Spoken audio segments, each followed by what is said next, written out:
les signes arrivent maintenant. L'enlèvement, c'est pour bientôt.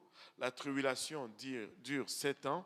Et le millénaire durera 1000 ans. Au jugement du grand trône blanc, c'est la fin. Et après la fin, on rentre dans l'éternité qui va durer à jamais. Alléluia. Donc, et si vous regardez cette division, vous allez comprendre certaines choses qui arrivent, qui sont arrivées, enfin qui vont arriver durant la fin de temps. Vous allez pouvoir vous démêler là-dedans. Maintenant, la fin de temps est associée toujours à l'Apocalypse. Quand on dit Apocalypse, on dit la fin de temps. On fait le dernier livre dans la Bible, c'est le livre d'Apocalypse, et c'est le livre qui nous décrit un peu les événements qui vont arriver à la fin de temps, les événements que nous sommes en train de vivre. Maintenant, il y a un fait, et le fait c'est que le livre d'Apocalypse décrit les événements de la fin de temps, mais le livre d'Apocalypse, ce n'est pas la première révélation. En fait, le mot même Apocalypse signifie révélation. Le livre d'Apocalypse n'est pas la première révélation de la fin. Il y a un autre livre qui nous donne les mêmes événements et qui est le livre de Daniel. Et quand tu étudies le livre d'Apocalypse, c'est bon de le combiner avec le livre de Daniel parce que ça te donne une meilleure compréhension des événements.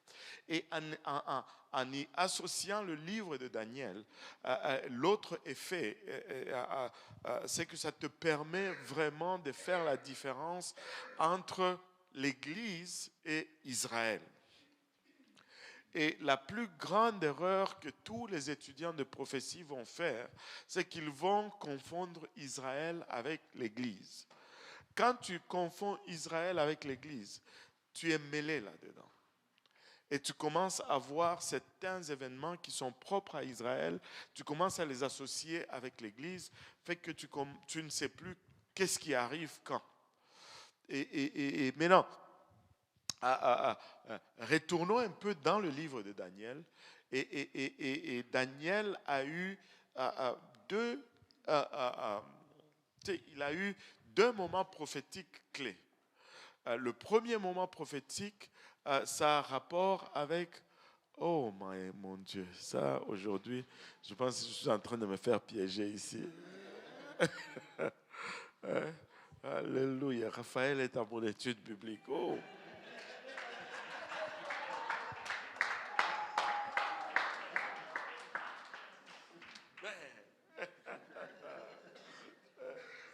Oh oui, ça va. Oh, mais comment? Ça ne peut pas aller mieux, là. Il dort? Aïe, aïe, aïe. Là, je vais être distrait toute l'étude, là. J'ai perdu même ce que je devais enseigner, là, au final. Là. Aïe, aïe, aïe.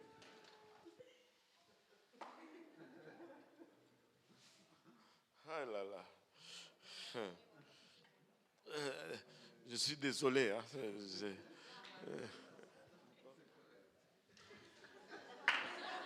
Il dort. Oui, j'ai vu ton petit cousin. Aïe, aïe, aïe. Ah là là là là. Là, tout commence à être clair dans ma tête. Là. Je suis en train de me faire piéger. Aïe, aïe, aïe. Mince. Hein?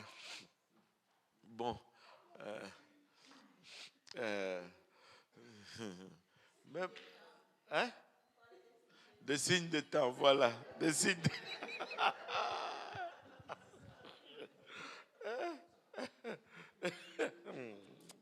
Aïe, aïe, aïe. Bon, non, je parlais déjà de Daniel. Hein? On était déjà en train de parler de Daniel. Daniel a eu deux grandes révélations qui peuvent nous aider. Et l'étude qu'on est en train de faire dimanche, au fait, je vais mettre en parallèle les deux révélations de Daniel. La première révélation est venue sous forme d'une interprétation de rêve que Nabuchodonosor a eu. Et on va aller dans le livre de Daniel, chapitre 2, et on va regarder cela. Ça, c'est la première révélation ou la première place où on voit les choses à venir. Daniel,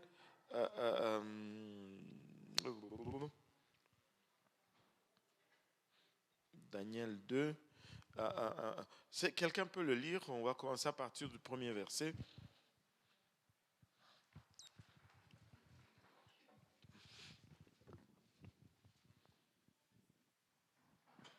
Daniel 2, 1, la seconde année du règne de Nebuchadnezzar. Nebuchadnezzar. Dis seulement Nabucodonosor. Nabuchodonosor eut des songes. Il avait l'esprit agité et il ne pouvait dormir. Le roi fit appeler les magiciens, les astrologues, les enchanteurs et les chaldéens pour qu'ils lui disent ses songes. Ils vinrent et se présentèrent devant le roi. Le roi leur dit: j'ai eu un songe, mon esprit est agité et je voudrais connaître ce songe. Les Chaldéens répondirent au roi en langue araméenne: Ô roi, vis éternellement. Dis le songe à tes serviteurs et nous en donnerons l'explication. Le roi reprit la parole et dit aux Chaldéens: la chose m'a échappé. Si vous ne me faites connaître le songe et son explication, vous serez mis en pièces et vos maisons seront réduites en un tas d'immondices. Fais une pause. Regarde un peu. Il veut aussi le micro. Regarde un peu. Le roi rêve, il se réveille et il dit qu'il a rêvé. Et le rêve le dérange. Avez-vous déjà fait ce genre de rêve? Vous vous réveillez, vous avez fait un rêve, vous savez que ce rêve signifie quelque chose. Et là, il appelle les magiciens, il leur demande de lui donner l'interprétation du rêve. Mais eux, ils disent, bon, pas de problème, dis-nous le rêve et puis on va te l'interpréter. Il dit, non, j'ai oublié le rêve. Maintenant, si vous êtes des magiciens, vous allez savoir qu'est-ce que j'ai rêvé. Et il ne fait pas froid là-bas? Sifa, peut-être va dans la cuisine, parce qu'il fait un peu froid ici. Vous n'avez pas froid un peu ici? Il fait un petit peu froid.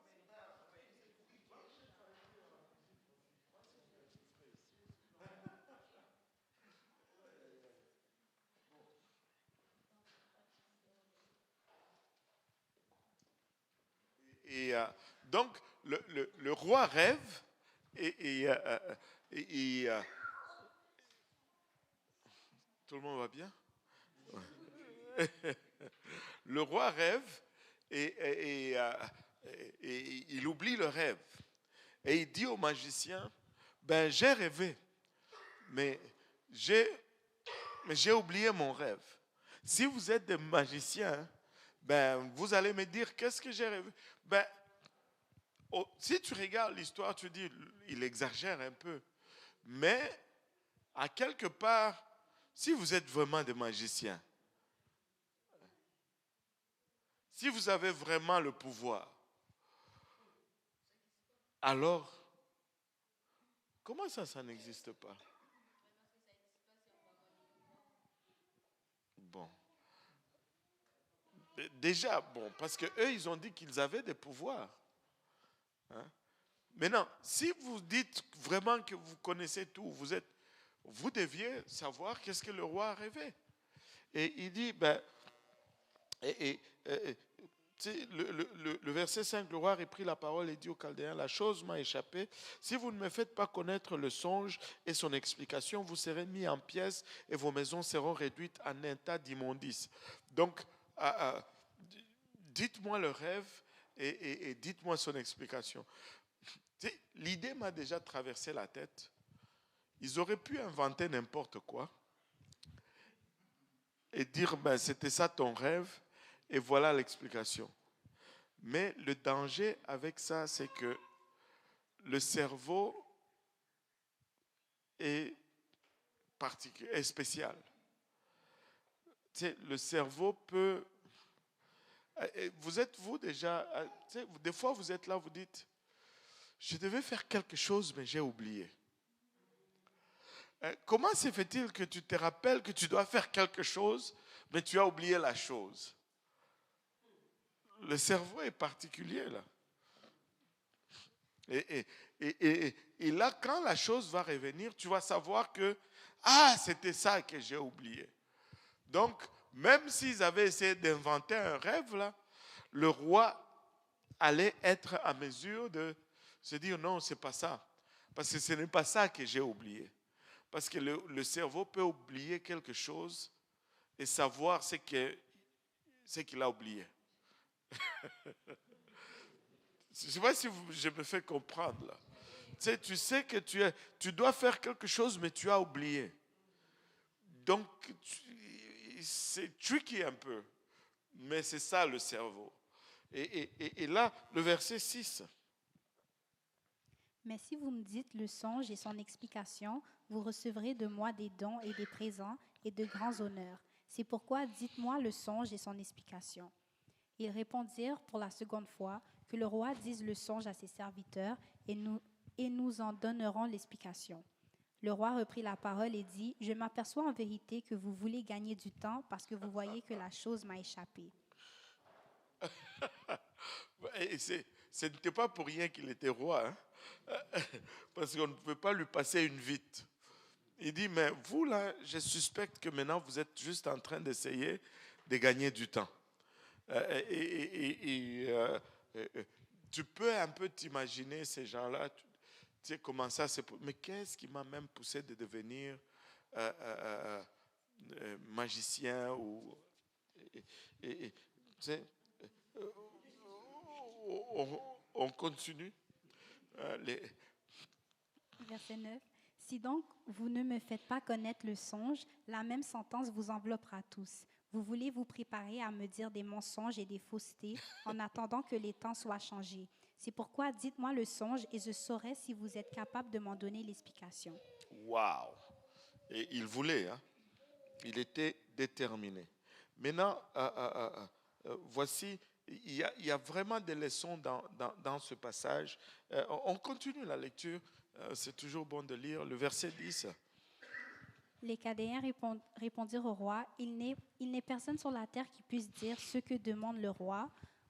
Aussi, jamais roi, quelque grand et puissant qu'il ait été, n'a exigé une pareille chose d'aucun magicien, astrologue ou Cadéen.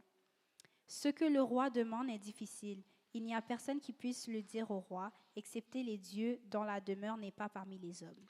Waouh! Donc, à quelque part, même ces sorciers savaient qu'il y avait un Dieu qui les dépassait. Tu vois, ça c'est la folie des hommes. C'est la folie de vouloir le temporaire au lieu d'aspirer à ce qui est éternel. Combien de fois nous allons compromettre notre éternité pour des choses temporaires en étant conscients que l'éternité c'est long. Et c'est eux qui citent ces dieux qui n'a pas son demeure parmi les hommes. Et lui seul peut faire une telle chose. Mais pourquoi vous ne le servez pas alors? Pourquoi est-ce qu'ils ne le servent pas? Anyway, on continue. Là-dessus, le roi se mit en colère et s'irrita violemment. Il ordonna qu'on fasse périr tous les sages de Babylone. La sentence fut publiée, les sages étaient mis à mort et l'on cherchait Daniel et ses compagnons pour les faire périr. Alors Daniel s'adressa d'une manière prudente et sensée à Arjoc, chef des gardes du roi, qui était sorti pour mettre à mort les sages de Babylone. Il prit la parole et dit à Arjoc, commandant du roi, pourquoi la sentence du roi est-elle si sévère? Arjoc exposa la chose à Daniel. Et Daniel se rendit vers le roi et le pria de lui accorder du temps pour donner au roi l'explication. Ensuite, Daniel alla dans sa maison et il instruisit de cette affaire à Anania, Mishkaël et Azaria, ses compagnons, les engageant à implorer la miséricorde du Dieu des cieux, afin qu'on ne fît pas périr Daniel et ses compagnons avec le reste des sages de Babylone. Voilà, là, Daniel est instruit de l'histoire. Daniel, c'était un jeune sage qu'on avait pris en captivité d'Israël. Et maintenant, ils étaient à la cour du roi. Et ils servaient le roi. Et là, il demande du temps, mais il ne rentre pas chez lui pour aller sur TikTok. Et il rentre et il demande à ses confrères de prier. Il rentre et il demande à ses confrères de prier. On va faire une prière d'ensemble. Un chasse 1000, deux chasse 10 000. Et ils se sont mis à prier. Et Dieu a éventuellement révélé la chose à Daniel. Et donc on continue la lecture. Verset 19. Alors le secret fut révélé à Daniel dans une vision pendant la nuit. Et Daniel bénit le Dieu des cieux. Daniel prit la parole et dit, « Béni soit le nom de Dieu d'éternité en éternité. À lui appartient la sagesse et la force.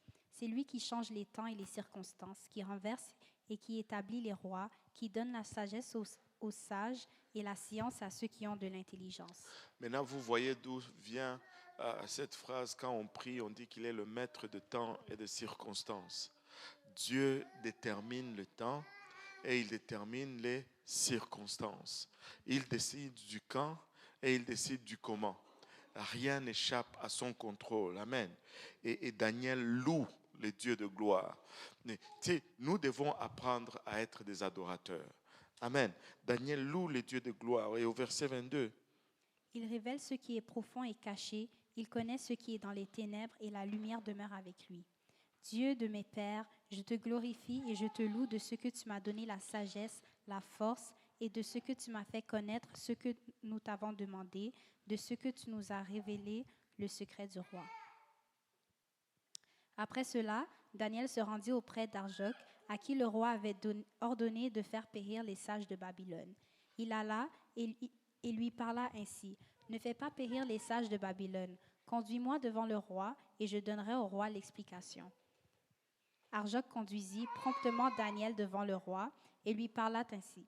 « J'ai trouvé parmi les captifs de Juda un homme qui donnera l'explication au roi. » Le roi prit la parole et dit à Daniel, qu'on nommait Belteshazzar, « Es-tu capable de me faire connaître le songe que j'ai eu et son explication? » Daniel répondit en présence du roi et dit, « Ce que le roi demande est un secret que les sages, les astrologues, les magiciens et les devins ne sont pas capables de découvrir au roi.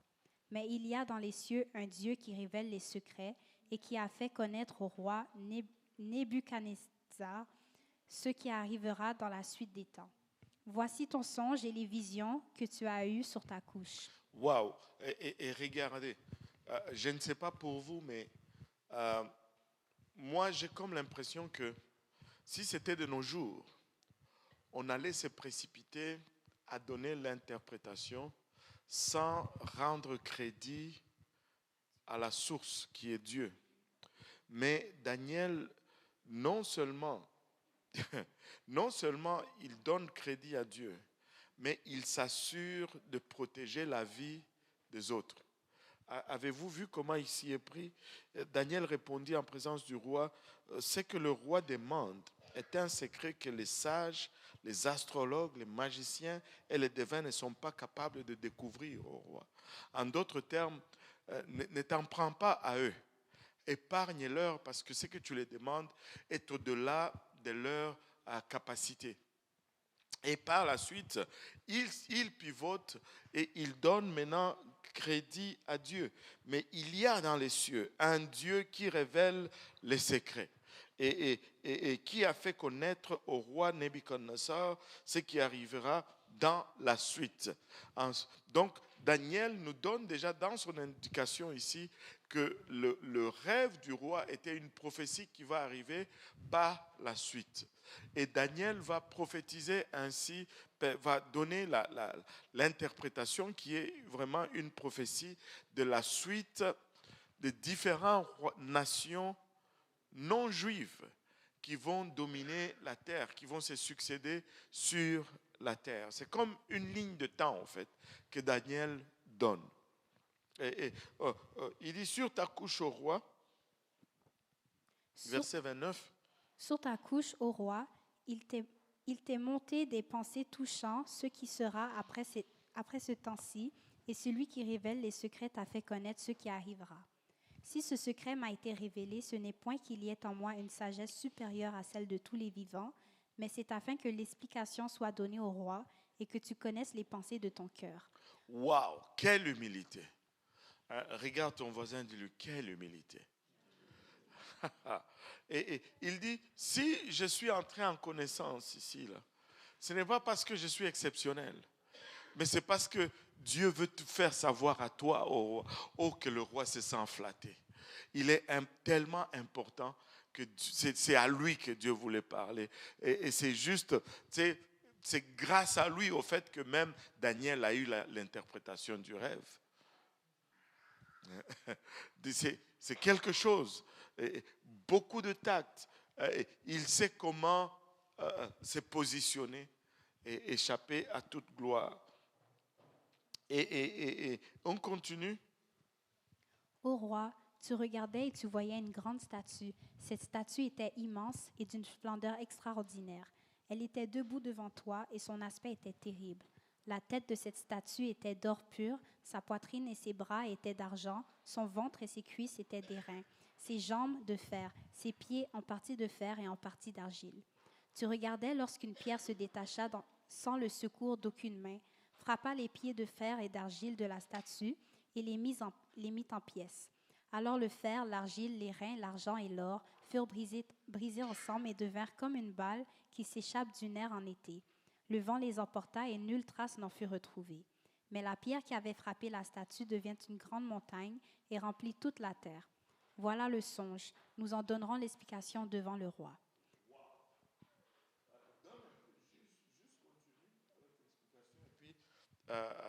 Continue.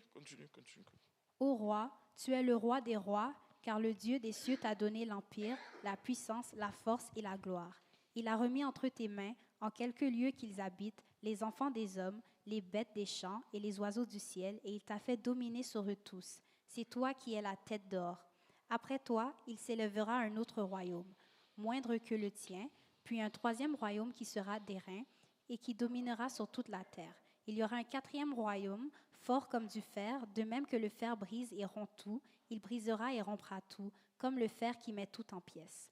Et comme tu as vu les pieds et les orteils en partie d'argile de potier et en partie de fer, ce royaume sera divisé. Mais il y aura en lui quelque chose de la force du fer, parce que tu as vu le fer mêlé avec l'argile. Et comme les doigts des pieds étaient en partie de fer et en partie d'argile, ce royaume sera en partie fort et en partie fragile. Tu as vu le fer mêlé avec l'argile, parce qu'ils se mêleront par des alliances humaines.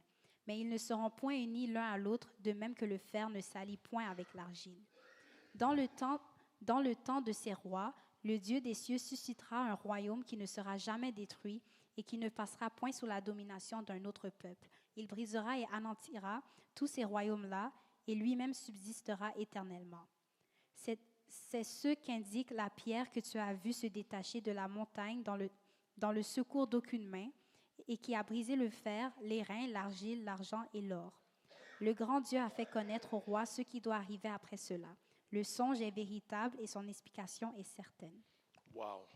Et là, Daniel ici explique au roi. Il dit que tu rêvais, tu étais sur ta couche, tu rêvais, et tu as vu cette grande statue.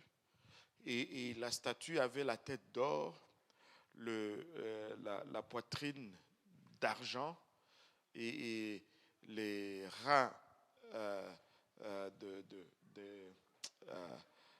des reins et les jambes d'acier. Et après, le pied, c'était l'acier mélangé avec de l'argile. Et quand vous regardez l'ordre décroissant, aussi en position et en qualité du métal, indique une dégradation dans l'interprétation de Daniel, indique une dégradation de pouvoir et d'autorité. Et tous ces royaumes, ce sont des royaumes des nations. Ça indique le temps des nations et ce n'est pas Israël. Au fond, ce n'est que dernièrement que j'ai commencé à voir un peu le parallèle là-dedans. Israël est en déclin. Dieu est en train de se retirer de son alliance avec Israël. Et là, c'est comme une période un peu de transition. Les nations commencent à prendre le dessus. Et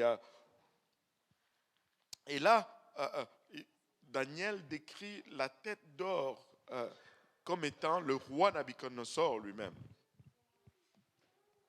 Il dit qu'il est la tête d'or parce qu'il a un pouvoir exceptionnel.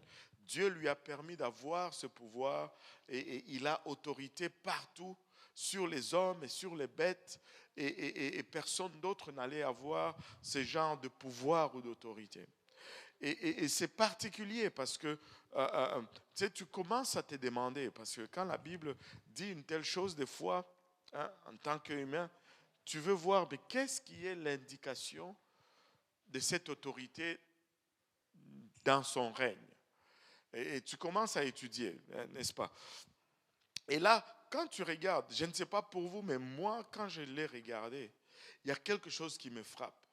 Parce que quand tu lis l'histoire de Nabuchodonosor, à un moment donné, il a été frappé de folie. Parce que l'orgueil est rentré dans son cœur. Le pouvoir qu'il avait, l'orgueil est rentré dans son cœur. Et il s'est pensé maintenant aussi grand que Dieu. Et Dieu l'a frappé de folie.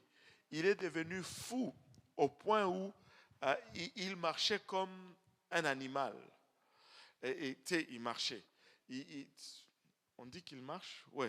Il marchait à quatre pattes comme un animal. Il broutait l'herbe. Tu sais, il ne cherchait pas la nourriture avec ses mains. Il ne mangeait plus à une table. Il était à quatre pattes et il allait comme une chèvre là. Brouter l'herbe. Et tu sais, on ne le tondait plus. Et pour un temps, il était fou comme ça. Mais malgré qu'il était fou comme ça, il n'a pas perdu son trône. Vous pouvez peut-être vous dire que, bon, c'est parce qu'il était dictateur. Allez en Afrique. Un dictateur qui va dans une réunion quelque part, et là, en arrière de lui, là, il a toute sa raison. Hein. En arrière de lui, on lui dit, non, ne reviens plus ici parce que tu n'es plus président. et certains n'osent même plus voyager parce qu'ils risquent de revenir et le pouvoir est déjà parti. Mais Nabuchodonosor était fou. Tout le monde savait qu'il était fou, mais personne... can you come? Yeah. Tout le monde savait qu'il était fou, mais personne ne pouvait...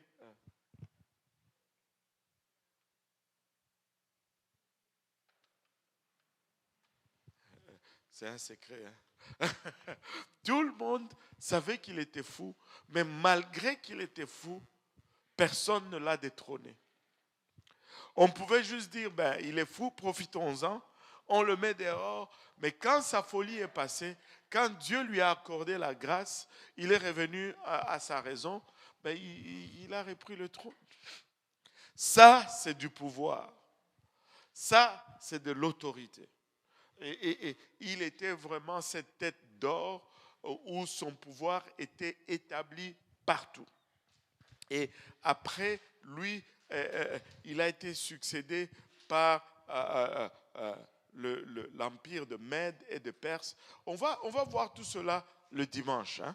On ne va pas perdre beaucoup de temps dans le détail, mais on va voir tout cela le dimanche. Il a été succédé par les Perses, l'empire médo-perse, et déjà le pouvoir était... il y avait deux pôles de pouvoir. Et après, les Mèdes et les Perses, c'était les Grecs avec Alexandre le Grand. Et à sa mort, Alexandre a été remplacé par 4 généraux qui se sont partagés son royaume. Mais après eux, ça a été suivi des Romains qui ont dominé vraiment le monde. Ce sont là les différentes. Mais quand tu regardes, plus tu descends, plus ça devient un pouvoir partagé. Jusqu'à aujourd'hui, on est en train de voir une sorte d'empire romain et une renaissance de l'empire romain. Le pouvoir n'est plus le pouvoir. Tu sais, on dit la démocratie. C'est quoi, je vais poser peut-être une question, selon vous, quel serait le système politique que Dieu voudrait pour nous?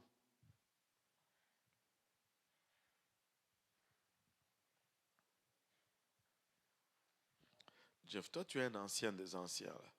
Je suis sûr que tu as déjà entendu cette question. Euh, Donne une chance. Je vais donner une chance aux autres. Amen. C'est quoi le système de pouvoir, hein? Le communisme, non, le socialisme, la démocratie, le capitalisme, ou la royauté, oh, la monarchie. euh, oui, ouais, essaye. On essaye tous. C'est quoi la théocratie? Il n'y a même pas de théocratie comme système politique.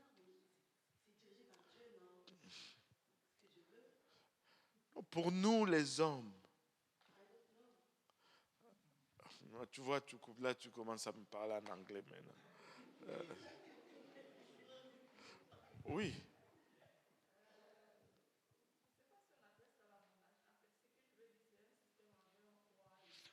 oui. Ça serait un système politique, une monarchie, avec un roi, mais un roi qui craint Dieu. D'où la théocratie. J'ai éliminé la théocratie parce que ça, ce n'est pas vraiment un système politique que tu retrouves politiquement aujourd'hui sur la terre. Amen. Et tu sais, Dieu, tu sais, les gens ont tendance à penser que tu sais, Dieu aurait voulu la démocratie. Non. La démocratie, là, c'est pas bon. Enfin, on va me jeter des pierres pour cela. L'Afrique est en train de se battre pour la démocratie. Toi, tu dis la démocratie, c'est pas bon. Bon, parce que ça amène beaucoup de confusion. Imaginez-vous un peu si on dit la démocratie. Imaginez-vous un peu, vous êtes à la maison. Quand le papa doit prendre une décision, il amène tous les enfants, il dit, bon, ok, maintenant on va... Vous n'allez pas vous en sortir. Vous n'allez pas vous en sortir. Amen. On ne prône pas la dictature, mais il faut une monarchie. Mais il faut que le roi craigne Dieu. Et c'est alors que vous allez avoir les meilleurs de systèmes politiques. Mais laissez-moi vous dire, tous les systèmes ne sont pas bons parce que si l'homme ne peut pas se gouverner, ça prend Dieu. Et tous les systèmes politiques vont échouer, anyway. Mais les meilleurs, le plus proche, c'est une monarchie avec Dieu, avec un roi qui craint Dieu. Amen. Et la démocratie, ben, on en a ici. Et qu'est-ce que ça donne? Ça ne nous a pas empêchés d'être masqués et d'avoir des passeports vaccinaux. Ça ne nous empêche pas de vivre des stupidités graves ici. Ça ne nous empêche pas. Anyway. Donc, le système de pouvoir qu'on a aujourd'hui, C'est vraiment ces pieds d'acier mélangés avec de l'argile. Un pouvoir faible. Il y a une espèce de force, mais c'est un pouvoir faible. Regardez par exemple le système américain. On dit que le président américain, c'est l'homme le plus puissant de la terre, n'est-ce pas? N'est-ce pas? Alléluia. Mais si vous regardez, si vous comparez système politique pour système politique, c'est l'homme qui a le moins de pouvoir en termes de pouvoir brut. Parce que le système américain, le pouvoir n'est pas concentré dans une seule branche. Il y a 3 branches. Il y a le Sénat, il y a le Congrès et il y a la Maison Blanche. Et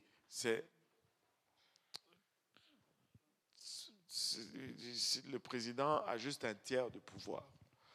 Mais le pays est tellement puissant que partout, il passe pour être l'homme le plus puissant au monde. Mais c'est le chaos aux États-Unis aujourd'hui. Le bon sens ne prévaut plus. Oui. Le président, c'est la Maison Blanche.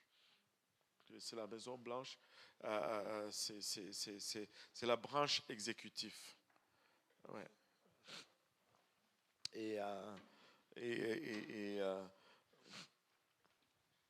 Wow. Aujourd'hui, on a même la sœur Isnaëline. Il y a quelque chose qui se passe ici qui.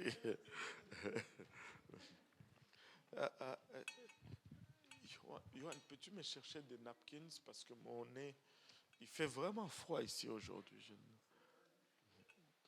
Hein? Non, j'ai pas de fièvre, mamie. Au nom de Jésus. Ah, merci. J'en ai déjà. Amen.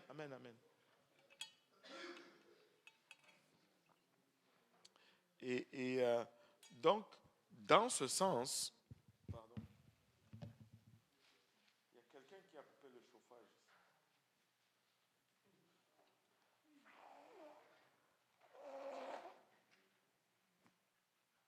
Et il y a toujours aussi une période de transition. Parce que en temps normal, on n'a pas de climatisation ici, dans le sous-sol. Et donc, quand. Là, on s'entend que je mouche beaucoup, là, ou quoi. Et il sourit, il part. Hein? Ok, bon. Alléluia. Si vous avez besoin de vous moucher.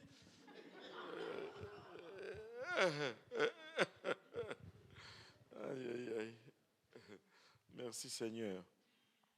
Et c'est ça. Donc, c'est le pouvoir, on peut voir aujourd'hui un pouvoir fragilisé. Un pouvoir où, ceux qui sont au pouvoir n'ont pas le pouvoir de diriger, en fait. Et on est en train de vivre ces temps-là. Donc, Daniel a eu ici une révélation en ce qui concerne la succession d'autorité ou de pouvoir sur les nations ou les non-juifs. La ligne de temps un peu des nations. Et dans le chapitre 9, Daniel va avoir une autre révélation. Et cette révélation consiste maintenant à son peuple.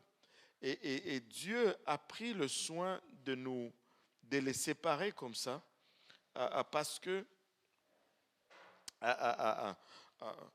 nous devons le regarder pour les nations et pour les Juifs. C'est comme 2 horloges qui courent pas au même rythme. Et il ne faut pas confondre les deux. Dans le chapitre 9, Daniel nous donne maintenant la révélation. On va le lire à partir du verset 20. Daniel 9, verset 20. Il a regardé les nations et là, il va regarder maintenant les Juifs. Daniel 9, 20. Je parlais encore, je priais, je confessais mon péché et le péché de mon peuple d'Israël, et je présentais mes supplications à l'Éternel, mon Dieu, en faveur de la sainte montagne de mon Dieu. Je parlais Bon, regarde. Daniel dit, je parlais encore, je priais, je confessais mon péché et le péché de mon peuple d'Israël. Et j'ai présenté mes supplications à l'Éternel, mon Dieu, en faveur de la sainte montagne de mon Dieu. Donc, il était en train de prier pour Israël, pour son peuple. Il ne priait pas pour les nations. Il ne priait pas pour la terre. Déjà, il y a la première indication. On continue. Je parlais encore dans ma prière quand l'homme Gabriel, que j'avais vu précédemment dans une vision, s'approcha de moi d'un vol rapide au moment de l'offrande du soir. Il m'instruisit et s'entretenit avec moi. Il me dit, Daniel, je suis venu maintenant pour ouvrir ton intelligence. Lorsque tu as commencé à prier, la parole est sortie et je vins pour te l'annoncer, car tu es un bien-aimé. Sois attentif à la parole et comprends la vision. 70 semaines ont été fixées sur ton peuple et sur ta ville sainte pour faire cesser les transgressions et mettre fin au péché, pour expier l'iniquité et amener la justice éternelle, pour sceller la vision et le prophète et pour oindre le Saint des Saints. Wow! Beaucoup de choses à déballer déjà juste dans ce passage. La première des choses qu'on indique, la toute première, c'est celle-ci. 70 semaines ont été fixées sur ton peuple. Le peuple de Daniel, c'est le peuple juif. Le peuple de Daniel, ce ne sont pas les nations. C'est exclusif. Merci. Là, vous avez deviné tout le secret qu'on s'est partagé tout à l'heure. Hein? Ces 70 semaines sont déterminées sur le peuple juif. Amen. Et il dit, et sur ta ville sainte. Ça, ce sont les événements qui concernent Jérusalem. Tout séjour à Jérusalem, tout séjour sur les Juifs en ce qui concerne les 70 semaines. Amen. Et maintenant, il dit, pour faire cesser les transgressions et mettre fin au péché, pour expier l'iniquité et amener quoi? La justice éternelle. C'est-à-dire, après ce temps qui est déterminé sur les peuples juifs, c'est là qu'on va vivre cette justice éternelle. On va arrêter le péché, on ne va plus retourner aux choses anciennes. Amen. Et il dit, on va sceller la vision et les prophéties pour oindre le Saint des Saints. En fait, pour que le Seigneur Jésus soit couronné une fois pour toutes. Amen. Maintenant, regardez par la suite. Verset 25. Sache-le donc et comprends, depuis le moment où la parole a annoncé que Jérusalem sera rebâtie jusqu'à loin au conducteur, il y a 7 semaines. Dans 62 semaines, les places et les fossés seront rétablis, mais en des temps fâcheux. Après les 62 semaines, un oint sera retranché et il n'aura pas de successeur. Le peuple d'un chef qui viendra détruira la ville et le sanctuaire, et sa fin arrivera comme par une inondation. Il est arrêté que les dévastations dureront jusqu'au terme de la guerre. Il fera une solide alliance avec plusieurs pour une semaine, et durant la moitié de la semaine, il fera cesser le sacrifice et l'offrande. Le dévastateur commettra les choses les plus abominables jusqu'à ce que la ruine et ce qui a été résolu fondent sur le dévastateur. Maintenant, on va essayer de déballer ceci. Et je vous dis, on va faire comme une double étude. Dans le service de dimanche, ça va être accompagné des tableaux, des images, ce qui va nous permettre de mieux expliquer toutes ces choses. Mais nous allons comprendre vraiment comment les événements vont se succéder à la fin de temps. Et nous allons pouvoir établir cela avec certitude dans tous les angles. Même la leçon qu'on a fait hier sur les alliances, on va l'incorporer dans la compréhension de la fin de temps et dans le déroulement des événements qui vont se succéder à la fin. Il dit, sache-le donc et comprends, depuis le moment où la parole a annoncé que Jérusalem sera rebâtie, jusqu'à loin au conducteur, il y a 7 semaines et 62 semaines, les places et 62 semaines. Les places et les fossés seront rétablis, mais en des temps fâcheux. Et il fait une différence ici. Il a une totale de 70 semaines. Il commence par donner 7 semaines depuis le temps où la parole a été annoncée et la reconstruction. Et après la reconstruction, il parle de 62 semaines. Donc, techniquement, il dit, Daniel, à partir du moment où on vous dit que ça va être fait, et jusqu'à ce que ça sera fait, il y aura 7 semaines. Et puis, après cette semaine, la ville Jérusalem sera reconstruite. Et dès la reconstruction de Jérusalem, jusqu'à ce que le Messie ou loin vient, il y aura 62 semaines. Et ce qui nous fait 62 plus 7, ça nous donne 69. Mais lui, il a dit qu'il y a un total de 70 semaines. Mais il y a une espèce de pause. Il dit, après les 62 semaines, un oint sera retranché et il n'aura pas de successeur. C'est comme si, après les 62 semaines, on fait une pause. L'oint sera retranché, c'est-à-dire la mort du Seigneur Jésus-Christ arrive et il dit, et il n'aura pas de successeur. Tu sais, quand on vous dit, non, je ne veux pas aller là-bas. Bon, je vais y aller quand même. Quand on vous dit par exemple que, vous savez c'est quoi le titre du... Est-ce qu'il y a quelqu'un qui connaît le titre du pape? Le pape a un titre qu'il a, qui est dit en latin. Je vous donne même l'indication en latin. On va voir qui était un bon catholique. Est-ce qu'il y en a qui étaient catholiques ici? Ceux qui étaient catholiques, voulez-vous lever la main? Voilà.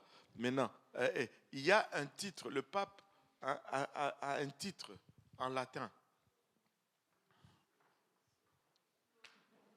Hein? Non, il y a un titre en latin, on dit en latin, pas en français. Le souverain pontife, il y a un titre en latin. Là.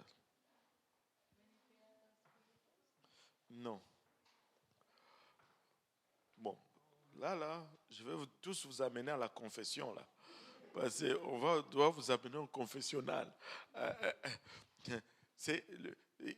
On appelle le pape, son titre latin, c'est Vicarius Filii Dei. Vicarius Filii Dei. Le vicaire du Fils de Dieu. Ou le remplaçant du Fils de Dieu. Il y a même, je pense, je ne sais pas c'est qui, un des gens, les prophètes, soi-disant prophètes anciens, là, ils ont dit que le Vicarius Filii Dei, c'est le 666. Et ils disent que si tu fais la somme de toutes les lettres latines, parce qu'en latin, les lettres, ce sont aussi des chiffres, ils ont une valeur numérique. Et tu sais, il y avait des calculs. Ben, on a fait ça à l'école secondaire. Vous, qu'est-ce que vous faisiez à l'école secondaire?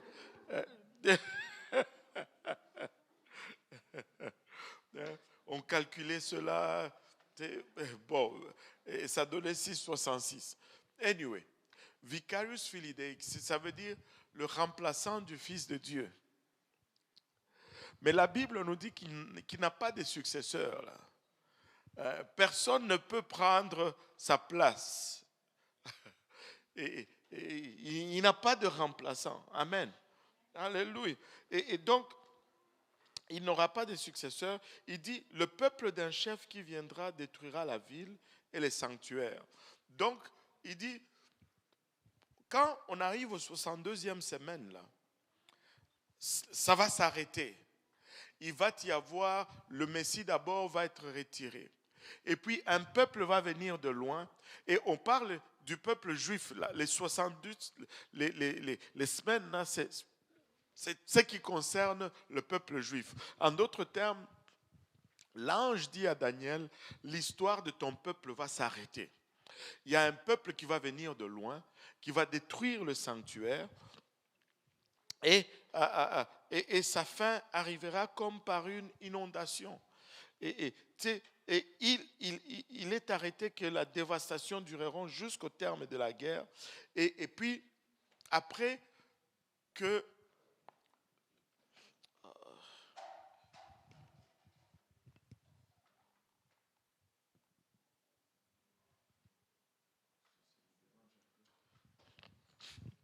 Après, après que le sanctuaire est détruit, ben, nous avons vécu cela, le temple a été détruit et cela a été fait d'une façon dévastateur.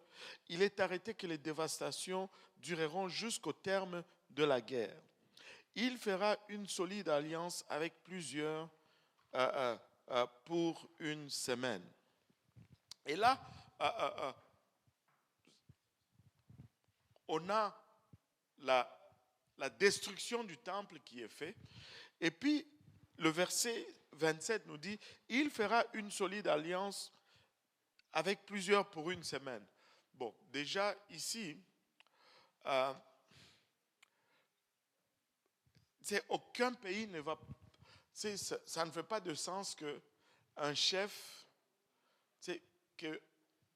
qu'on traite une alliance pour une semaine. Avez-vous déjà vu un pays qui traite, ou des présidents ou des rois qui signent des alliances pour une semaine? Ça n'existe pas. Ça, c'est juste pour dire que la semaine ici, ce n'est pas une semaine de 7 jours. C'est quand tu regardes le mot hébreu, la semaine ici, c'est comme une septaine. C'est un groupe de 7 choses.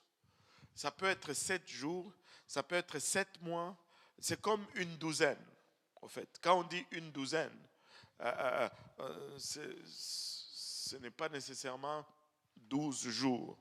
Et tous les théologiens vont te dire que la semaine ici représente une période de 7 ans et non 7 mois ou 7 jours.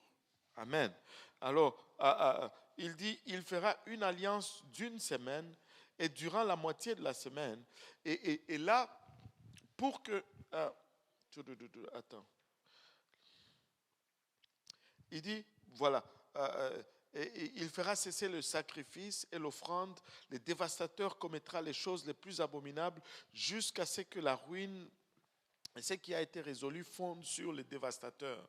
Maintenant, quand on regarde, on n'a pas encore regardé à Jean, quand on regarde à Jean, il va nous dire que cet homme, l'homme de perdition, qui va sceller cette entente de une semaine, qui va faire cesser le sacrifice. Il va faire des choses abominables. Les choses abominables ici, c'est qu'il va se tenir dans le temple et il va s'autoproclamer lui-même comme étant le Messie, en d'autres termes, comme étant Dieu lui-même ou Dieu incarné.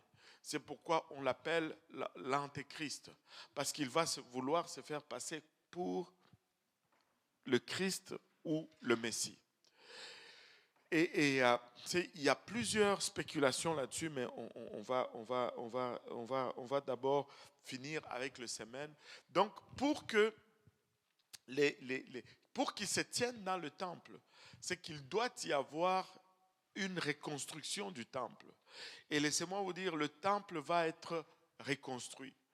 Et ça, c'est une des choses qui nous indique vraiment que nous sommes dans la fin des temps.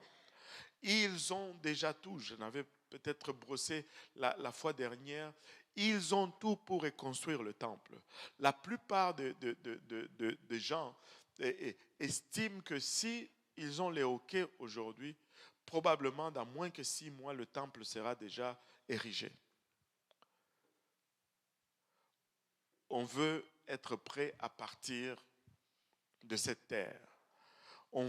Le Seigneur revient bientôt. Il n'y a pas grand-chose qui reste pour le retenir.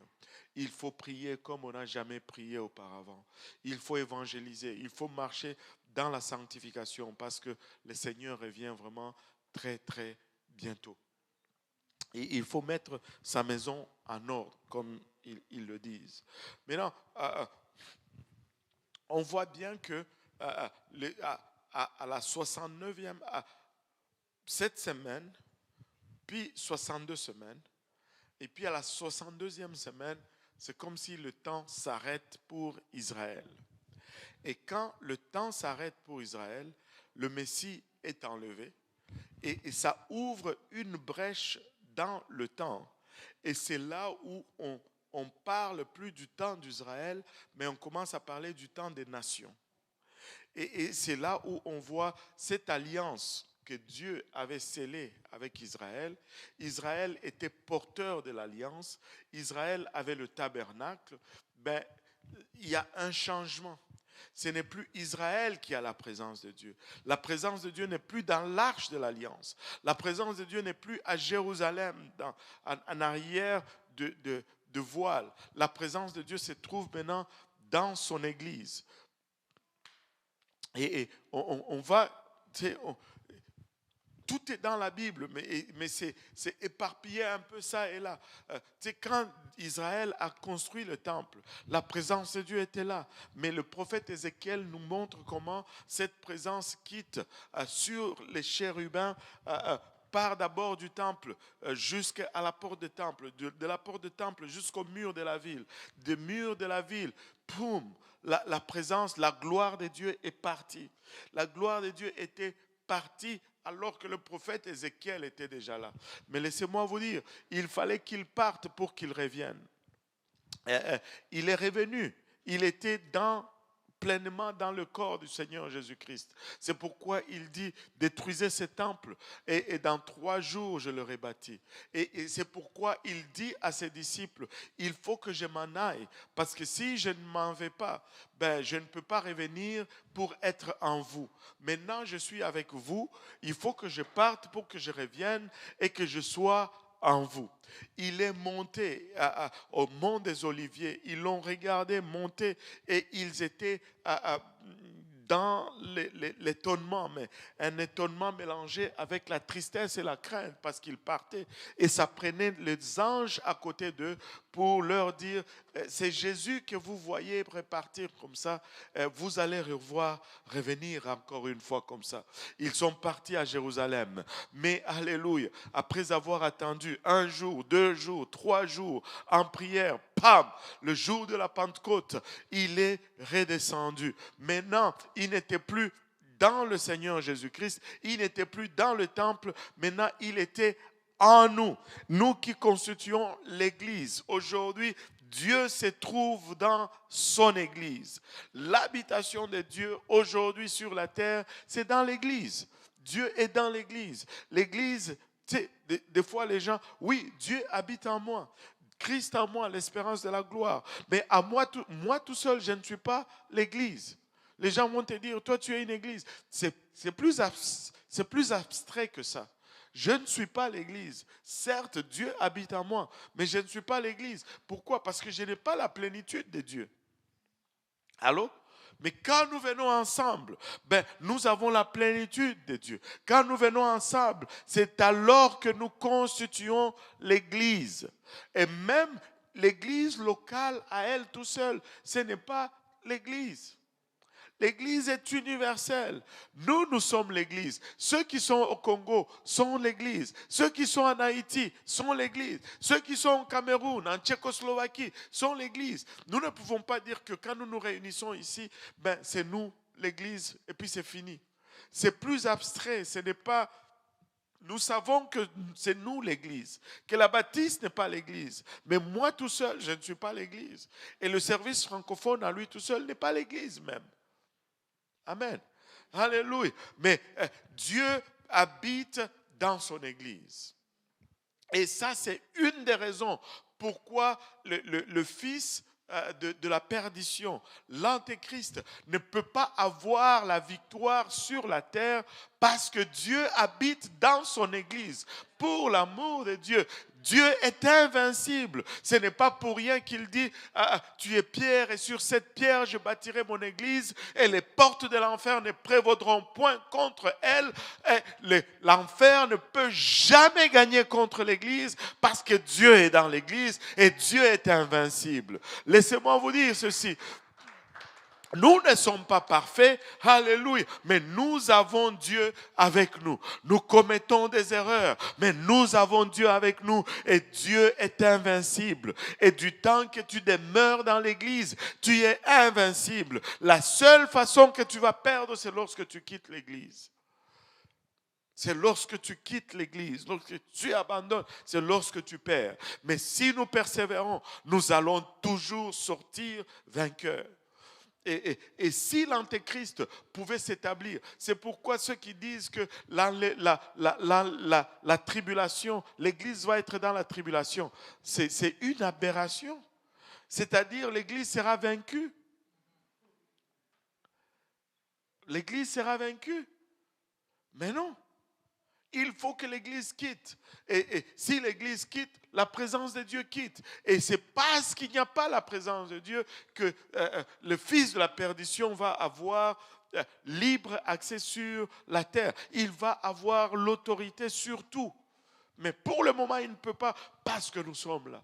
Regarde ton voisin, dis-lui, tu es important. C'est toi qui arrêtes la main du diable. Oh Seigneur Jésus. Hein? Megan, tu pensais qu'on n'était rien? On est quelque chose. Alléluia. Et tu sais, l'Église est invincible. L'Église n'est pas parfaite, mais l'Église est invincible.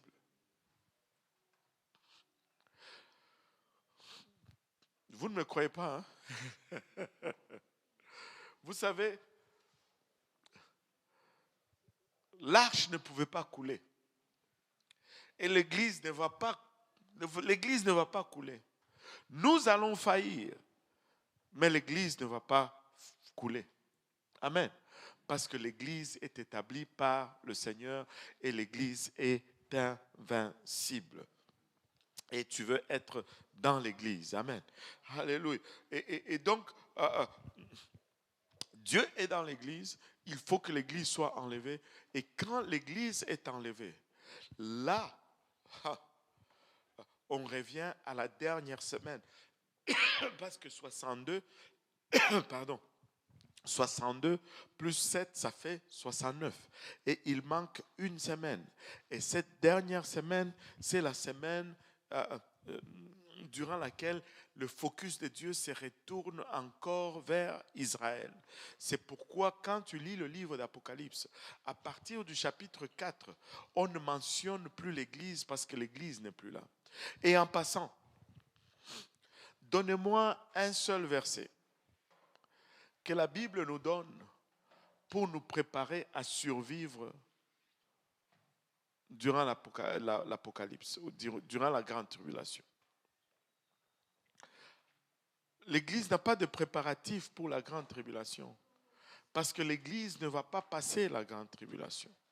L'Église sera enlevée avant la grande tribulation. Tu sais, il y en a qui stockent la nourriture. Ne stocke pas la nourriture.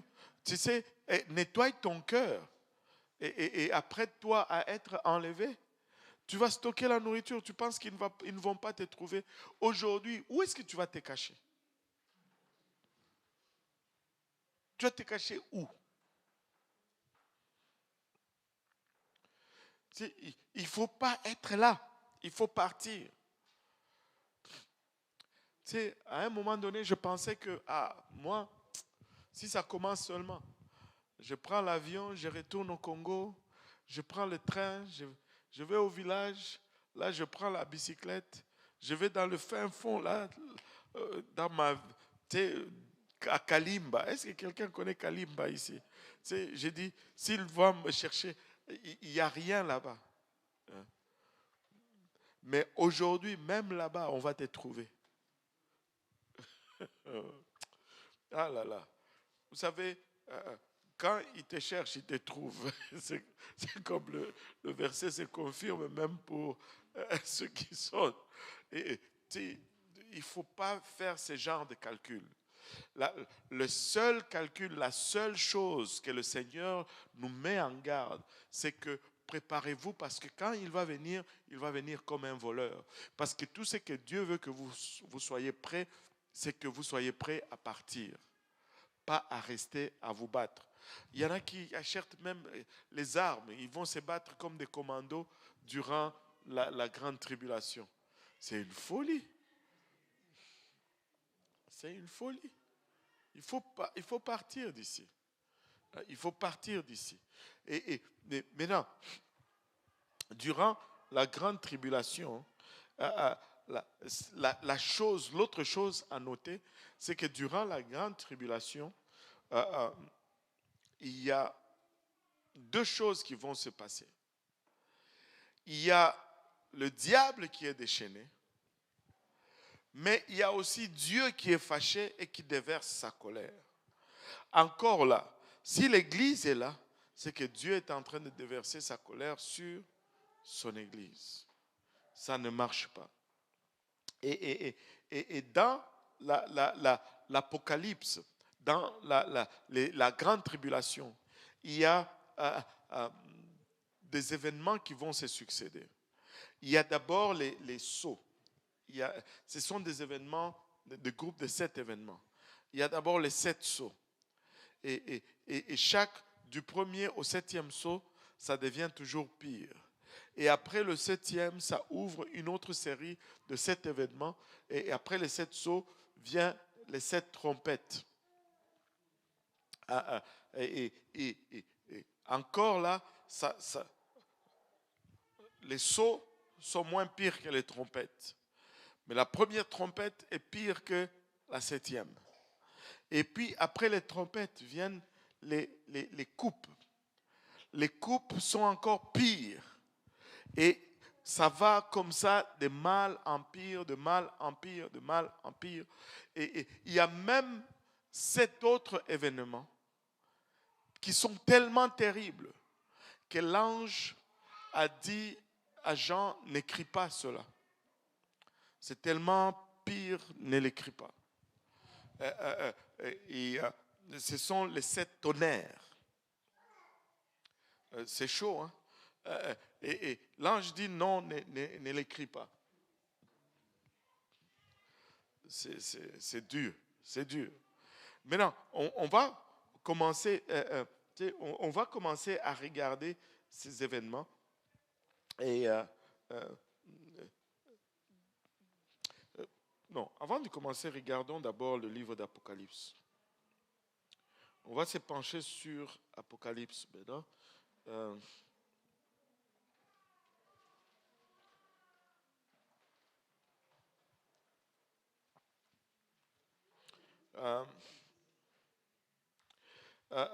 Apocalypse, on va d'abord lire 1:1. Apocalypse 1, on commence à partir du verset 1. Révélation de Jésus-Christ que Dieu lui a donnée pour montrer à ses serviteurs les choses qui doivent arriver bientôt et qu'il a fait connaître par l'envoi de son ange à son serviteur Jean, lequel a attesté la parole de Dieu et le témoignage de Jésus-Christ, tout ce qu'il a vu. Heureux celui qui lit et ceux qui entendent les paroles de la prophétie et qui gardent les choses qui y sont écrites, car le temps est proche. Jean aux 7 églises qui sont en Asie, que la grâce et la paix vous soient données de la part de celui qui est, qui était et qui vient, et de la part des 7 esprits qui sont devant son trône, et de la part de Jésus-Christ, le témoin fidèle, le premier-né des morts et le prince des rois de la terre. À celui qui nous aime, qui nous a délivrés de nos péchés par son sang, et qui a fait de nous un royaume, des sacrificateurs pour Dieu son Père, à lui soit la gloire et la puissance, au siècle des siècles. Amen. Voici, il vient avec les nuées, et tout œil le verra, même ceux qui l'ont percé, et toutes les tribus de la terre se lamenteront à cause de lui. Oui, Amen. Je suis l'alpha et l'oméga, dit le Seigneur Dieu, celui qui est, qui était et qui vient, le Tout-Puissant. Moi, Jean, votre frère, et qui est part avec vous à la tribulation et au royaume et à la persévérance en Jésus, j'étais dans l'île appelée Patmos à cause de la parole de Dieu et du témoignage de Jésus. Je fus ravi en esprit au jour du Seigneur, et j'entendis derrière moi une voix forte comme le son d'une trompette, qui disait: ce que tu vois, écris-le dans un livre et envoie-le aux 7 églises, à Éphèse, à Smyrne, à Pergame, à Thyatire, à Sardis, à Philadelphie et à Laodicée. Je me retournerai pour connaître quelle était la voix qui me parlait. Et après m'être retourné, je vis 7 chandeliers d'or, et au milieu des 7 chandeliers, quelqu'un qui ressemblait à un fils d'homme, vêtu d'une longue robe et ayant une ceinture d'or sur la poitrine. Sa tête et ses cheveux étaient blancs comme de la laine blanche, comme de la neige. Ses yeux étaient comme une flamme de feu. Ses pieds étaient semblables à de l'airain ardent, comme s'il eût été embrassé dans une fournaise. Et sa voix était comme le bruit des grandes eaux. Il avait dans sa main droite 7 étoiles. De sa bouche sortait une épée aiguë à 2 tranchants, et son visage était comme le soleil lorsqu'il brille dans sa force. Quand je le vis, je tombai à mes pieds comme mort. Il posa sur moi sa main droite en disant: ne crains point, je suis le premier et le dernier, et le vivant. J'étais mort, et voici je suis vivant au siècle des siècles. Je tiens les clés de la mort et du séjour des morts. Écris donc les choses que tu as vues, et celles qui sont, et celles qui doivent arriver après elles. Le mystère des 7 étoiles que tu as vues dans ma main droite et des 7 chandeliers d'or. Les 7 étoiles sont les anges des 7 églises, et les 7 chandeliers d'or sont les 7 églises. Wow. Maintenant, on va décortiquer ceci. Ça va nous permettre d'aborder le livre d'Apocalypse la fois prochaine de façon un peu plus concise. Mais laissez-moi vous donner une indication très importante ici aussi en ce qui concerne le livre d'Apocalypse. C'est Jean qui a écrit l'Apocalypse, ok? Et Jean, on peut le situer dans le temps. Il a été envoyé comme prisonnier sur l'île de Patmos. Pourquoi?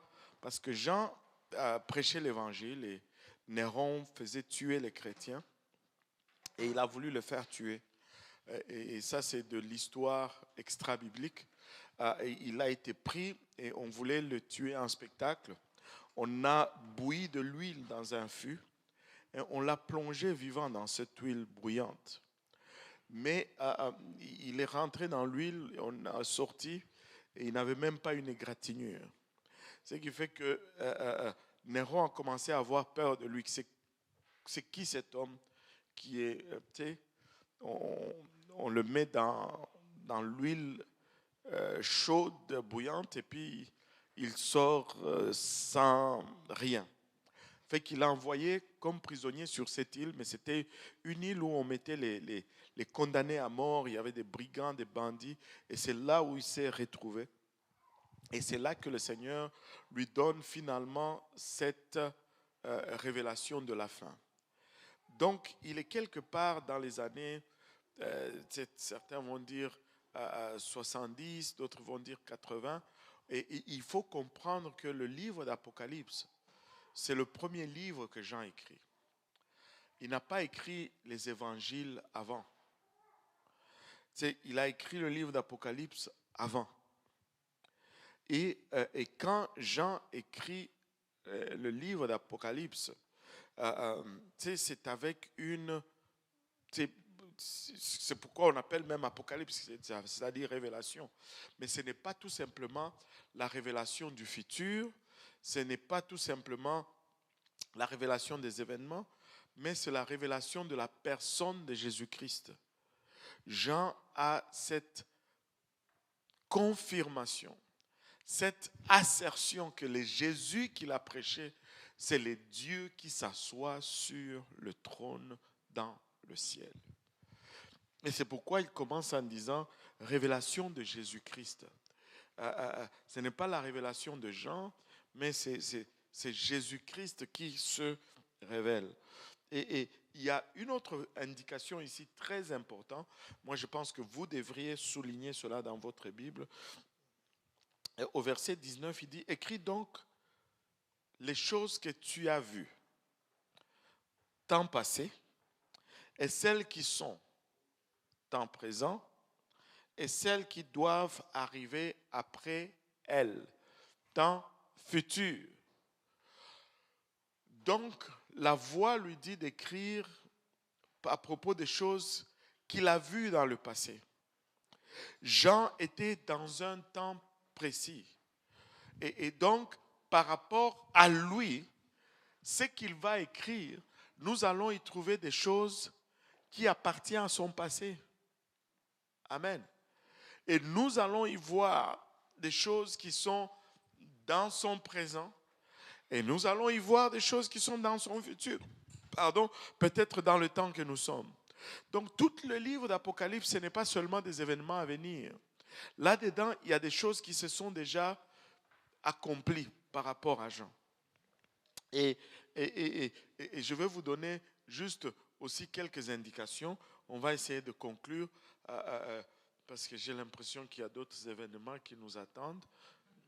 Alléluia. N'est-ce pas, pasteur Yannick? Toujours. Alléluia. Et maintenant, qu'est-ce que Jean a vu, par exemple, arriver? Jean a vu la naissance de l'Église. Si cet événement se trouve dans les années 60, 70, ça fait déjà presque 30 ans que l'Église est née. Ça fait déjà 30 ans que la Pentecôte est arrivée. Jean a vu cette Église, comment elle est née dans la puissance, comment elle est née dans l'humilité. On va voir des fois quand il y a certaines exclamations qui se trouvent dans le livre d'Apocalypse, quand Jean voit certaines choses, il est choqué. C'est par rapport à ce qu'il a vu au début et ce qu'il est en train de voir qui va arriver par la suite. Jean est étonné. Il dit waouh, c'est pas croyable. Et je vais vous partager ça la semaine prochaine. Et la sœur Georgette dit c'est pas juste. Et là, tu sais, il y a de ces choses qui étaient dans son présent. Jean est en train de vivre la persécution de l'Église. Jean lui-même, il est sur l'île de Patmos parce que l'Église est persécutée. Il est là face à une Église qui s'est... Il est là dans une Église plutôt face à un pouvoir tout-puissant. Et l'Église se cache dans des grottes, dans des cavernes. L'Église est clandestine. L'Église s'est fait persécuter. Jean voit des martyrs. On lui rapporte que Pierre a été tué ici. Paul a été tué là-bas. Thomas. Oh, voilà, tous ont été tués, au fait. Jean est resté le dernier. Au fait, il y en a qui croient que Jean est encore en vie aujourd'hui. La connaissez-vous cette histoire? Vous n'avez pas vu Indiana Jones? Avec la coupe, le Saint Graal? C'est ça, non? Indiana Jones? Je ne dis pas aller regarder Indiana Jones, ok? Si vous ne l'avez pas vu, vous avez manqué. Jean est là dans le Saint Graal. Aïe, aïe, aïe, aïe, aïe. Bon, et il y en a qui pensent que Jean est vivant parce que Pierre avait demandé concernant Jean, quand on a dit à Pierre comment il allait mourir, et là il s'est tourné. Nous, on est tous pareils. Hein? Lui-même, on lui dit que toi tu vas mourir comme ça. Il dit, mais alors lui,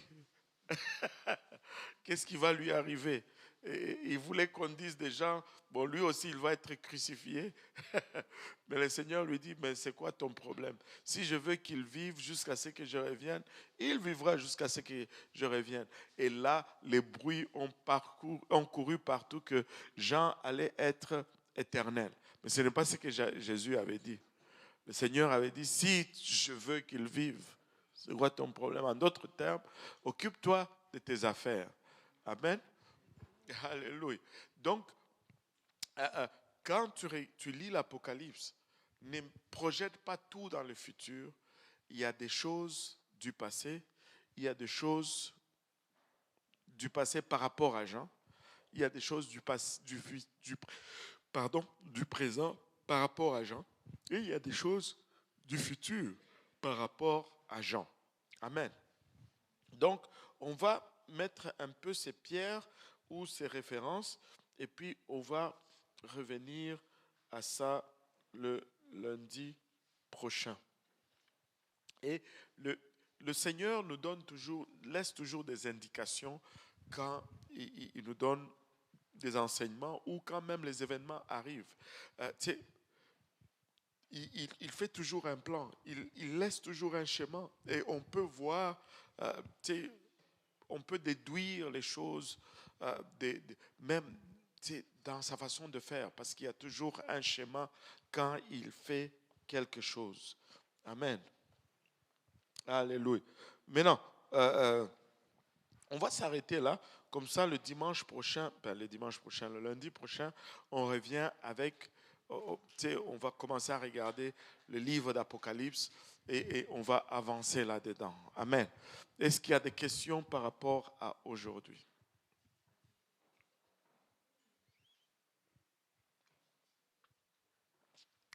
Waouh, pas de questions. Si je vous demandais les 6 événements, vous allez pouvoir le... Dashlane. Si je vous demandais, c'est quoi les 6 grands événements de la fin des temps? Maëva. On en a parlé. Les signes, l'enlèvement. Oubliez déjà les signes, l'enlèvement, la grande tribulation, le millénaire, les jugements du grand trône blanc et l'éternité. Amen. Alléluia. Et donc, s'il n'y a pas de questions, on va conclure. Amen. Doyen va nous conduire en prière. Aujourd'hui même, Jochebed est là. My goodness. C'est un grand jour aujourd'hui. Jochebed, comment ça va? Elle aime trop jouer. Elle est pleine de vie. Ouais. Oui, doyen.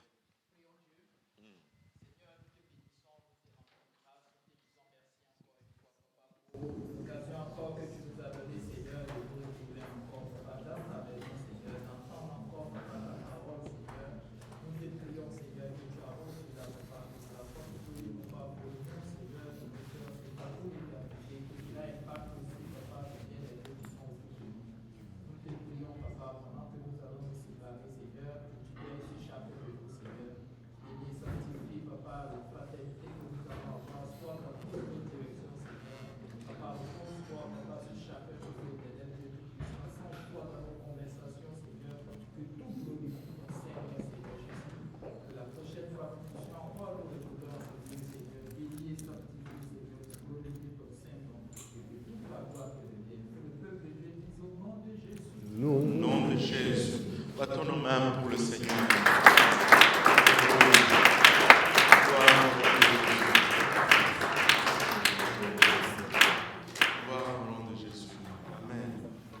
Là, on va partager la nourriture et on va servir nos visiteurs qui sont là pour la première fois d'abord.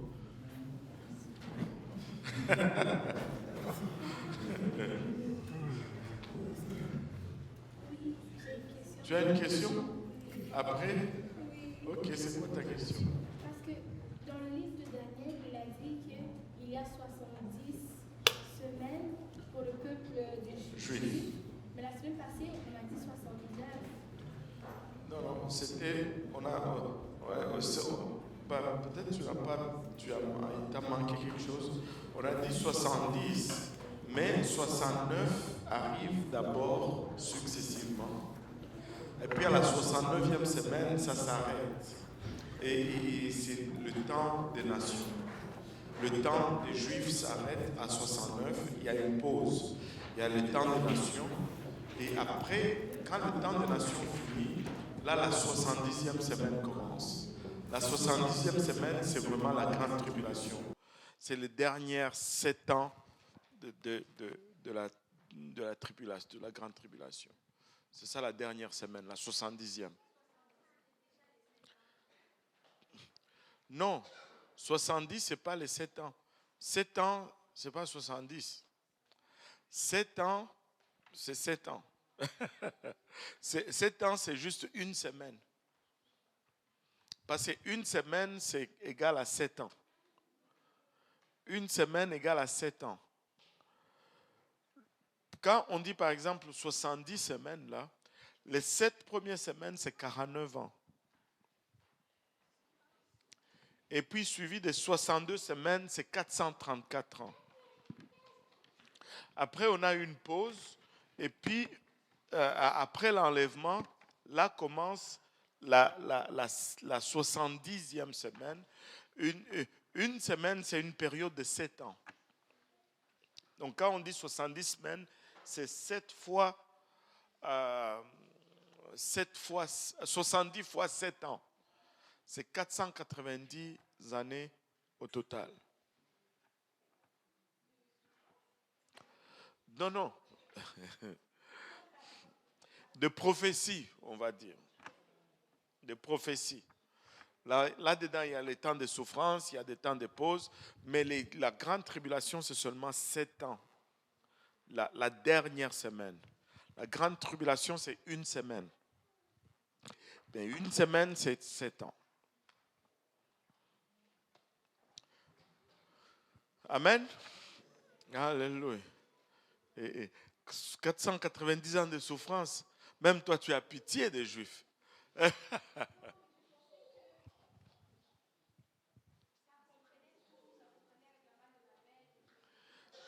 Non, tout ça, c'est dans les derniers 7 ans.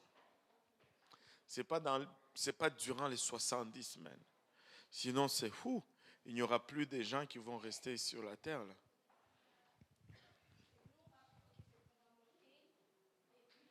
Là, les 7 dernières années vont commencer. Quand nous montons, là, les 7 dernières années commencent. Pour les Juifs. Ouais. Non. Les nations sont finies. Là, toi, tu es mêlé, là.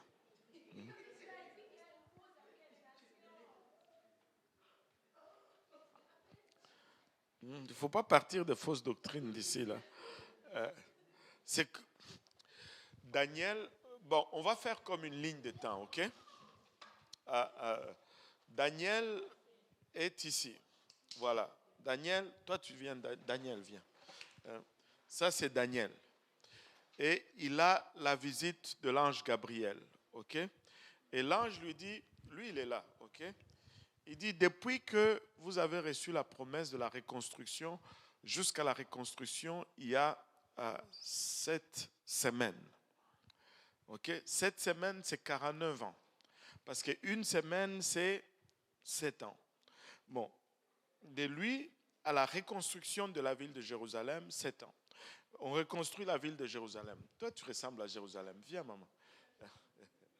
Ok? Ça, c'est la reconstruction de Jérusalem. Hein? La belle ville de Jérusalem. Amen. Et de la reconstruction jusqu'au Messie, à l'enlèvement du Messie, il y a 62 semaines. Donc 434 années. Bon, le Messie.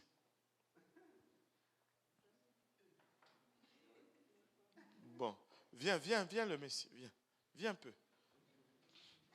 Voilà, toi tu vas te tenir ici. Ça c'est l'enlèvement, l'enlèvement du oint. Donc,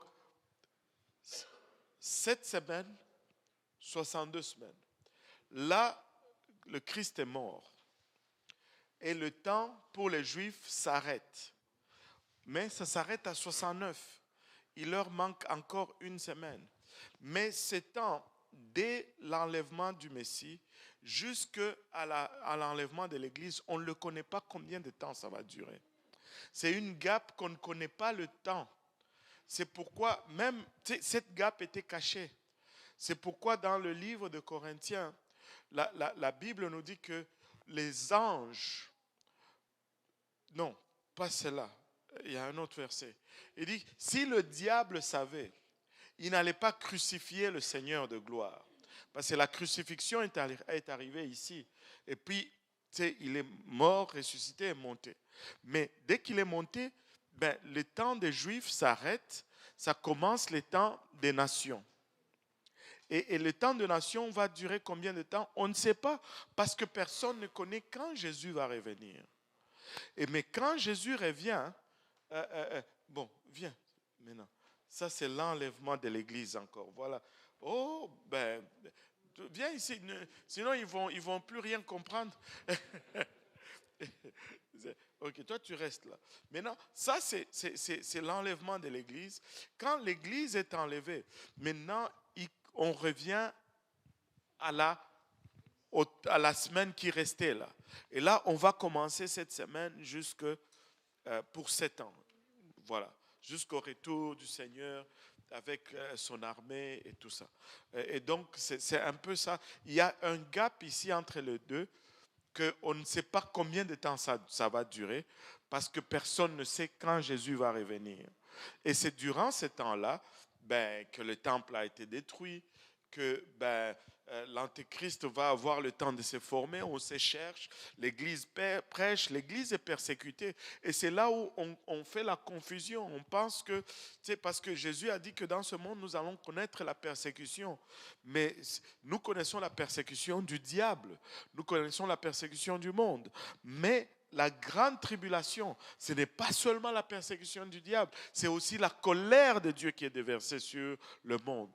Et ça, Dieu ne va pas déverser sa colère sur ses enfants, ça ne fait pas de sens. Donc c'est un peu comme ça. On va applaudir notre ligne de temps. Vous pouvez retourner à vos places. Merci. Yes. Alléluia. Oui, là c'est clair. Bien compris. Là, on a embrouillé maintenant. Dashlane, elle comprenait, maintenant elle ne comprend plus. Oui, Dashlane. Ouais. Oui. C'est parce qu'à 69 semaines, là, on fait pause. On ne compte plus les semaines. Non. C'est le temps des nations. Ce n'est plus le temps d'Israël. Il y a une pause. On ne compte plus les semaines. Le temps qui passe là, on ne sait même pas c'est combien. Parce qu'on ne sait pas quand le Seigneur Jésus va revenir. Oh. Je le savais.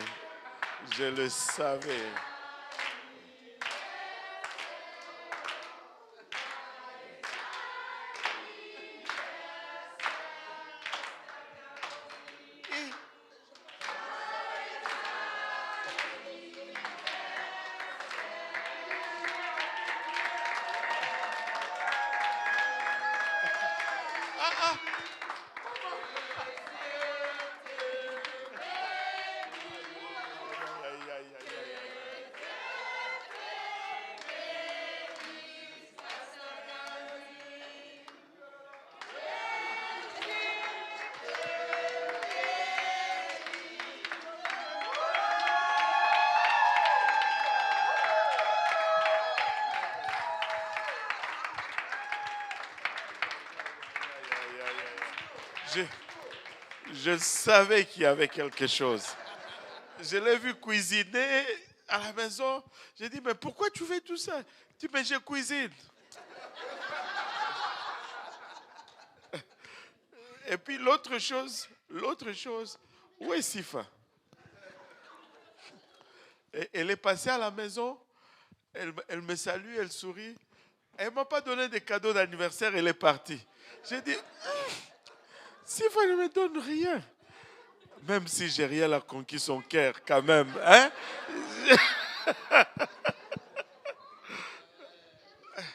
Oh là là là là là là. Merci beaucoup. Je ne sais pas. Je fais comment je. On fait un fake. Ouais. Aïe, aïe, aïe.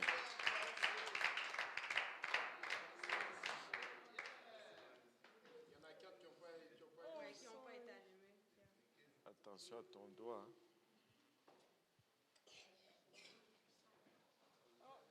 Ça va très vite. Wow. Mais Tout le monde est là. Mama yaki.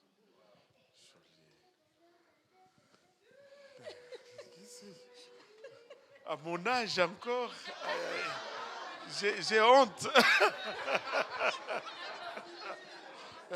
Je suis gêné là. En tout cas, je ne sais pas quoi dire. En tout cas, je remercie infiniment le Seigneur pour le privilège. 54 ans maintenant, c'est un peu plus que la moitié d'un siècle. Je suis à plus qu'un demi-siècle sur cette terre. Et je remercie le Seigneur pour le privilège vraiment de le servir. Ça n'a pas toujours été un service parfait, mais Dieu est plein de grâce et plein de bonté. Et il renouvelle sa grâce et il renouvelle sa miséricorde. Et je remercie le Seigneur pour ma famille, mon épouse qui m'endure toujours. Et je ne reste pas en place. Et c'est tout un défi. et ma famille qui est là. Et en tout cas, merci à tous. Les Ditona, en tout cas, toi aussi, tu t'es caché là en arrière. Hein? Ah là là. Et vous avez même déplacé Maman Anto, Maman Nangaï. Lise, ça c'est toi. Hein? Aïe, aïe, aïe. La sœur Oumou, oui. Oh, maman. Viens, donne-moi au moins un câlin là. Oh.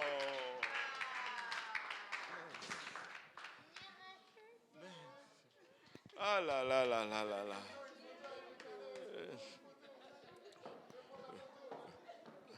Ah là là, ça c'est mon ami Marc. Il est gêné, mon ami Marc.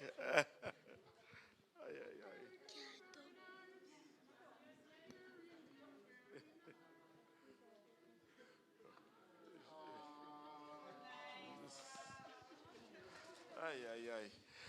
Aïe, aïe, aïe. Et je ne sais pas quoi dire. En tout cas, merci à tous. Et vous n'êtes pas obligés de faire des choses comme ça, mais quand même, j'apprécie. Merci.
C'est bon.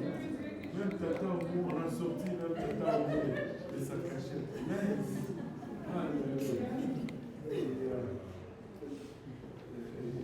Je sais pas, je sais plus quoi dire. Quelqu'un prend le micro.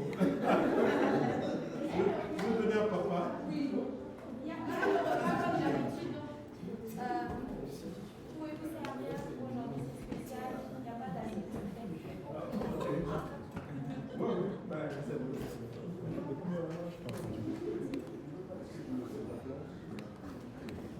appétit tout le monde. Merci à tous.